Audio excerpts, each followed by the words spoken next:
Un truc que je surkiffe à chaque fois que je fais une vidéo, c'est apprendre quelque chose de nouveau. Que ce soit pour du montage vidéo, pour écrire un peu mieux son script, chercher des musiques, optimiser mon process. À chaque vidéo, j'essaye en fait d'apprendre quelque chose. Et aujourd'hui, j'ai envie d'apprendre quelque chose avec vous.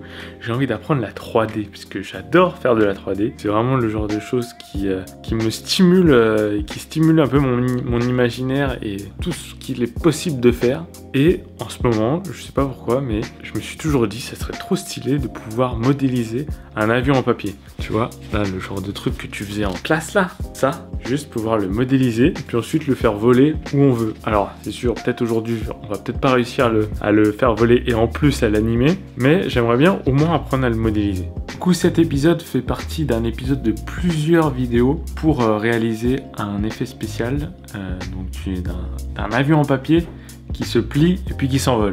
Alors là, j'ai trouvé un tutoriel pas mal. Il se rapproche un peu de ce qu'on veut faire. C'est un tutoriel d'origami. Voilà, donc ça se plie, tac, tac, tac. Et ensuite, ça s'envole.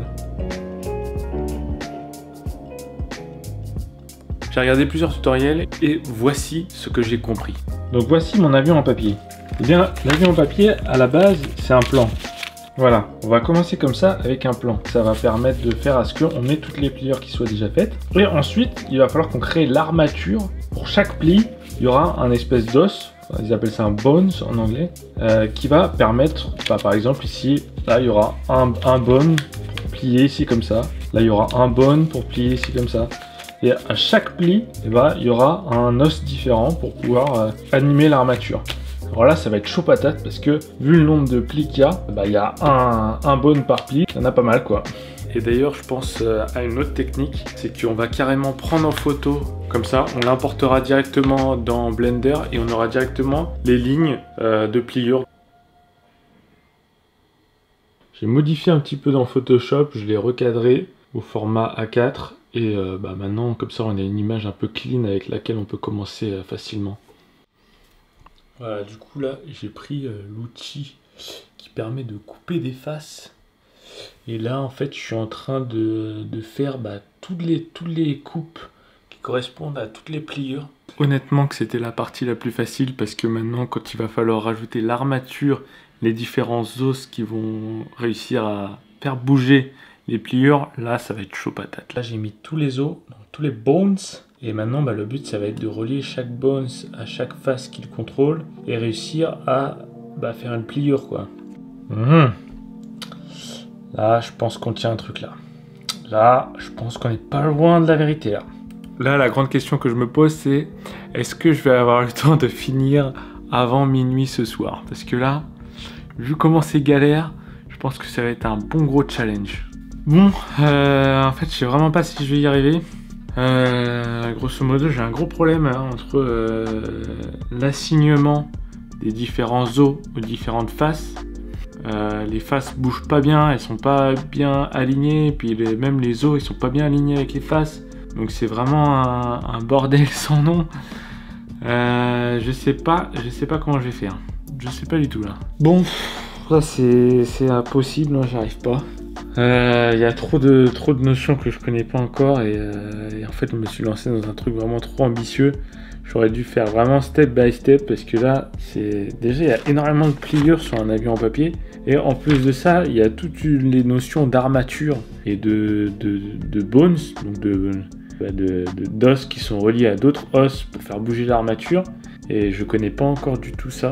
On va juste faire un papier qui se plie en deux. Voilà, je sais c'est un peu nul.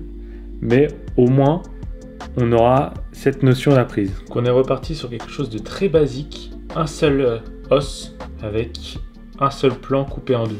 Là, le but, ce serait que quand je bouge l'os, la face bouge avec. D'après ce que j'ai compris, il faut d'abord sélectionner la face. Ensuite, faire Shift, sélectionner l'os. Faire commande P pour le parenter. With empty groups. Ensuite, maintenant, quand on sélectionne la face, il y a ici dans les data les groupes. Donc du coup, là, normalement, il y en a plusieurs des os là, mais il n'y en a qu'un seul ici. Ce qu'il faut faire, c'est sélectionner dans Edit Mode la face qui a sélectionné. Tac. Hop. Et du coup, ça, on sélectionne bien l'os et on assigne. Donc on assigne l'os à la face. Et maintenant, si on clique sur l'os et que on va dans pose mode, qu'on le tourne, R, normalement la face devrait suivre. Yes. Bon, alors ça fait un truc un peu bizarre parce que on tourne pas sur un seul axe. Du coup là, je vais appuyer sur Y, on va tourner par rapport à l'axe Y. Ok. C'est bon, on a réussi. Bon, je sais que c'est pas très impressionnant, mais au moins c'est une notion de base qu'on a appris. On verra les notions un peu plus complexes dans le prochain épisode. N'oublie pas de t'abonner et de mettre un j'aime, et on se retrouve dans le prochain épisode. Sur ma chaîne, j'inspire et aide les gens à avancer. Fais ton film.